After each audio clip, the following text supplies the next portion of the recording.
दोस्तों, कभी कभी हमें ऐसा लगता है कि भगवान हमारी प्रार्थना नहीं सुन रहे हैं, या फिर हम सोचते हैं कि दूसरों की प्रार्थना तो भगवान जल्दी सुन लेते हैं और मेरी नहीं सुन रहे हैं, और भगवान को कोसते रहते हैं।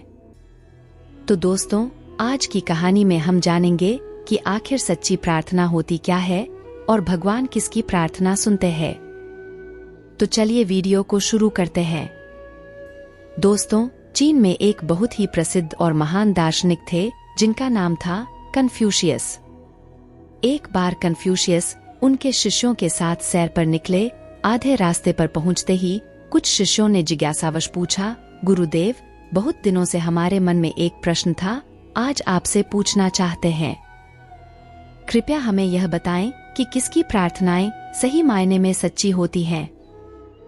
कन्फ्यूशियस ने तुरंत जवाब देते हुए कहा, मेरी नजर में लिंची ही एक सच्चा साधक है जिसकी प्रार्थनाएं भगवान रोज सुनते हैं। सभी शिष्यों के मन में लिंची का नाम सुनते ही उनसे मिलने की इच्छा और उत्सुकता हुई। अगले ही सुबह कुछ शिष्य लिंची से मिलने उसके गांव के लिए निकल पड़े। जब उन्होंने देखा कि लिंची एक साधारण सा किसान है तो शिष्यों के मन में थोड़ी आशंका हुई, लेकिन कन्फ्यूशियस के शिष्यों को तो प्रार्थना के मंत्र ही चाहिए थे। इसी उद्देश्य से सभी शिष्य लिंची के पास बैठे रहे और उस घड़ी का इंतजार करते रहे कि कब वो प्रार्थना करेंगे तो उसे हम लिख लेंगे और उसका आगे अभ्यास करेंगे। सुबह होते ही लिंची अपने खेत पर पहुंचा और ऊपर आसमान की तरफ मुंह करके बोला, हे भगवान, आपका बहुत बहुत धन्यवाद कि आपने मुझे इतना अच्छा जीवन दिया है। इस सृष्टि में सब कुछ कितना अच्छा है। आपने मुझे इंसान के रूप में जन्म देकर मेरे ऊपर बहुत बड़ा उपकार किया है। प्रभु, मैं हमेशा आपका ऋणी रहूंगा। और इतना कहते हुए लिंची अपने खेत में काम करने लगा।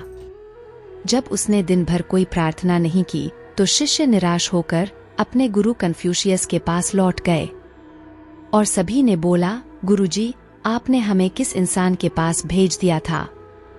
लिंची ने तो बस एक ही वाक्य प्रार्थना के लिए इस्तेमाल किया। न तो उसने पूजा अर्चना की और न ही किसी प्रकार का बड़ा पाठ किया।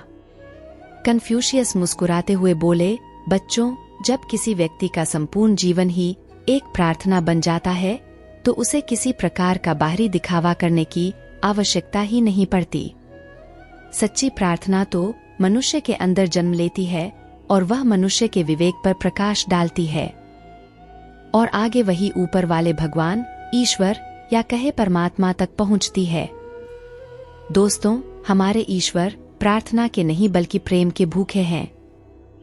उनके लिए हमारे मुंह से निकले प्रेम के दो शब्द भी उन्हें प्रिय हैं।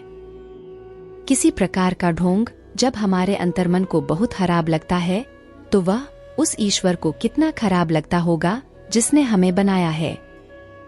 उसे बड़े बड़े मंत्रों, पूजा पाठ, उपवास, व्रत की आवश्यकता नहीं। उन्हें तो बस प्रेम चाहिए, क्योंकि यह उनकी सच्ची भक्ति और सच्चे प्रार्थना का प्रमाण है। इसलिए दिन में कम से कम एक बार उस ऊपर वाले को अपने अनमोल जीवन के लिए धन्यवाद जरूर कहिए और बस अपना कर्म करते जाइए, क्योंकि अंतर्मन से निकला एक छोटा सा शब्द भी सच्ची प्रार्थना है।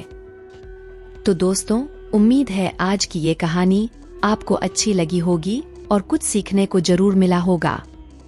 ऐसी ही और वीडियो के लिए प्लीज आप मेरे चैनल को सब्सक्राइब कर लें और वीडियो को लाइक भी जरूर करें।